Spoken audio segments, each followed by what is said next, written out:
કેમ છો વાલા વિદ્યાર્થી મિત્રો?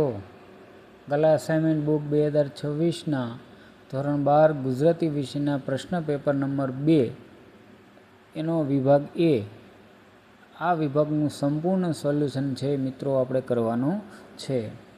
ઘણા બધા વિદ્યાર્થીઓ વારંવાર કોમેન્ટ કરતા કે પ્રશ્ન પેપર નંબર 2, 3, 4 એના વિભાગો છે એનું સોલ્યુશન લાવો.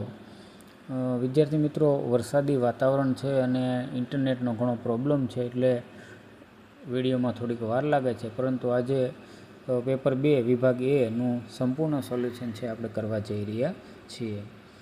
વિદ્યાર્થી મિત્રો, તમે જો ચેનલમાં નવા હો તો ચેનલને લાઇક, શેર અને સબસ્ક્રાઈબ કરો અને આવા જ વિડીયો જોવા માટે મારી સાથે જોડાયેલા રહો. વિદ્યાર્થી મિત્રો, ગાલા અસાઇનમેન્ટ બુકનું ખરેખર ખૂબ મહત્ત્વનું અને બોર્ડની પરીક્ષામાં ખૂબ સારા માર્ક માટેનું આ આખું સોલ્યુશન છે. તો વધારે સમય નહીં લેતા જોઈએ આપણે આ વિભાગ એ પ્રશ્ન પેપર નંબર 2નું વિડીયો. ગાલા અસાઇનમેન્ટ બુક 2026ના ધોરણ 12ના ગુજરાતી પેપરની અંદર આ પ્રશ્નપત્ર નંબર 2 એમાં સૌથી પહેલાં વિભાગ એ જે પદ્ય આધારિત હોય છે તેમાં કેવા પ્રશ્નો છે તો જોઈએ. નીચે આપેલા બહુ વિકલ્પ પ્રશ્નોના ઉત્તરમાં સાચો વિકલ્પ શોધીને લખો. એમાં પહેલું છે, નરસિંહ મહેતાના કયા કાવ્ય લોકકંઠે ચિરંજીવ બન્યા છે? તો વિદ્યાર્થી મિત્રો, એ, બ, ક અને ડ એમાંથી આપણો સાચો જવાબ છે બ, એટલે કે ચૂલના છંદ. આ જે લાલ કલરે દર્શાવેલું છે તે આપણો જવાબ રહેશે.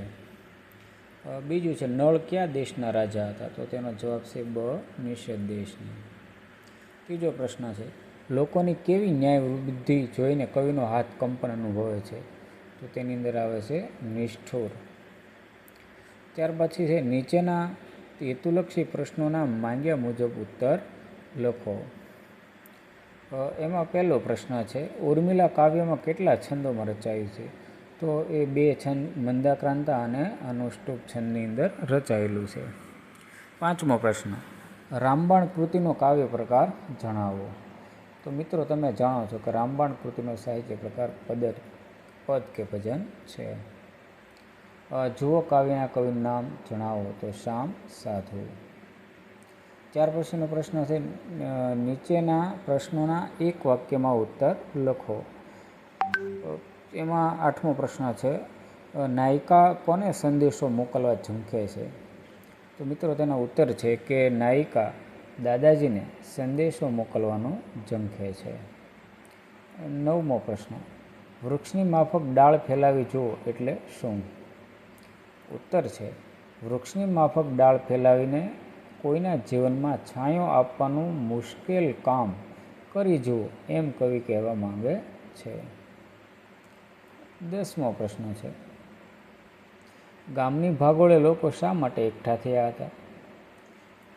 મિત્રો, એનો ઉત્તર છે કે ગામની ભાગોળે લોકો અનાચાર આચરનારી એના કૃત્ય માટે ન્યાય આપવા એકઠા થયા હતા. વિદ્યાર્થી મિત્રો, અંત સુધી વિડીયો જોજો. બધા એનું સંપૂર્ણ સોલ્યુશન છે આપેલું છે. તમે જો કહેતા હોય તો આની PDF લિંક પણ છે, હું તમને આપીશ, તો કોમેન્ટમાં મને જણાવજો. ત્યાર પછી છે, નીચેના પ્રશ્નોના 3-4 વાક્યમાં ઉત્તર લખો, કોઈ પણ 3. 11મો પ્રશ્ન, ચારેય દેવોએ એકબીજાને શા શાપ આપ્યા? જે માર્ચ 22, 24 અને જુલાઈ 22ની અંદર પૂછાઈ ગયો છે. મિત્રો, જો આમાં તમે પ્રસ્તાવના લખો તો પણ ચાલે. કર્તા, કૃતિ અને સંદર્ભ ગ્રંથ, સાહિત્ય પ્રકાર લખી અને જવાબ તમે લખી શકો. કે ચારેય દેવોએ સૌપ્રથમ ઇન્દ્રે અગ્નિને શાપ આપ્યો કે તેનું મુખ વાનરના જેવું થઈ ગયું. અગ્નિએ ઇન્દ્રને શાપ આપ્યો કે તેનું મુખ રીંછના જેવું થઈ ગયું. વરુણે મનમાં યમને શાપ આપ્યો કે તેનું મુખ બિલાડાના મુખ જેવું થઈ ગયું. અને ધર્મરાજાએ વરુણને શાપ આપ્યો કે તેનું મુખ શ્વાનના જેવું થઈ ગયું. આમ એકબીજાએ શાપ આપ્યા.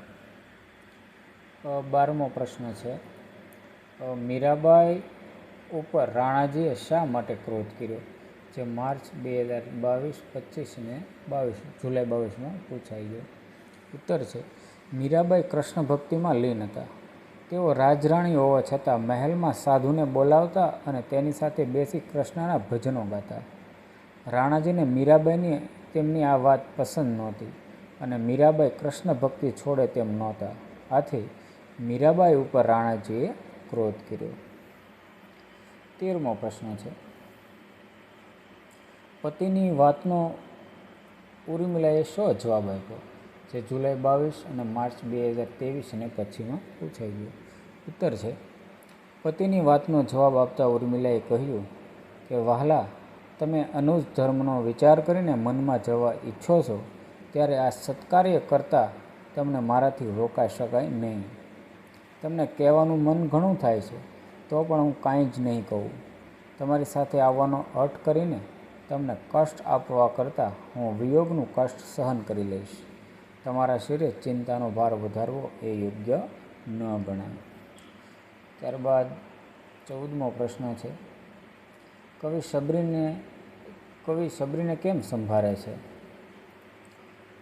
તો તેનો ઉત્તર છે, કવિ સબરીને સંભાળે છે કારણ કે વર્ષોથી શ્રીરામના દર્શન માટે ઝૂરતી સબરી રોજ બોર વીણતી લાવતી, તેમને ચાખતી, જેથી શ્રીરામને ભોજનમાં ધરવા એક પણ બોર ખાટું ન નીકળે. સબરીની વર્ષોની તપસ્યા ફળી. શ્રીરામ તેની ઝૂંપડીએ પધાર્યા. તેના હેઠા બોર આરોગ્યા. શ્રીરામના દર્શનથી સબરી ધન્ય થઈ ગઈ. વર્ષોથી એકલતામાં સંતાનો માટે ઝૂરતી બાના જીવનમાં સુખદ ક્ષણ ક્યારેય આવી નહીં. સબરીની વેદના કરતાં બાની વેદના વધુ છે એમ કહે છે અને સબરીને સંભાળે છે. ત્યારબાદ નીચેના પ્રશ્નોના સવિસ્તર ઉત્તર લખો. 15મો છે કે અખિલ બ્રહ્માંડમાં પદનો કેન્દ્રવતી વિચાર જણાવો. વિદ્યાર્થી મિત્રો, આમાં પ્રસ્તાવના ખરેખર ખૂબ જરૂરી છે. કર્તા, કૃતિ, સાહિત્ય પ્રકાર અને સંદર્ભ છે તમે લખી અને આ બાજુ છે જવાબ લખવાનો શરૂ કરી શકો. કે અખિલ બ્રહ્માંડમાં પદ દ્વારા પરમ તત્વને કાવ્યત્વ અર્પતા નરસિંહ મહેતા કહે છે કે સમગ્ર બ્રહ્માંડમાં એક શ્રી હરિ સર્વવ્યાપી છે. આ રીતનો આખો મિત્રો જવાબ છે તમે આ જોઈ શકો છો. આ રીતે વિડીયોની અંદર તમે થોડી વાર અટકાવીને પણ આખો જવાબ જોઈ શકો, કારણ કે બધું વાંચશું તો સમય ઘણો થશે, એટલે તમે આ રીતે છે વાંચી શકો છો. ખૂબ સારી રીતે જવાબ આપવાનો મિત્રો પ્રયત્ન કરેલો છે. ત્યારબાદ અથવાનો પ્રશ્ન છે કે બાનો વર્તમાન અને બાનો ભૂતકાળ બા એકલા જેવી કવિતાના આધારે સમજાવો. આમાં પણ પ્રસ્તાવના તમે લખી શકો. કર્તા, કૃતિ, સાહિત્ય પ્રકાર, સંદર્ભ ગ્રંથ કહી અને આ લખો કે પ્રસ્તુત કાવ્યમાં બાના ભૂતકાળ અને વર્તમાન જીવનમાં જોવા મળતું અંતર દર્શાવ્યું છે. એમ કરીને આ રીતનો મિત્રો આખો જવાબ પણ રહેલો છે. વિડીયોમાં અટકાવી લેજો થોડી વાર અને આખો પ્રશ્ન છે તમે જવાબ સાથે જોઈ લેજો. ખૂબ સારી રીતે જવાબ આપેલો છે મિત્રો.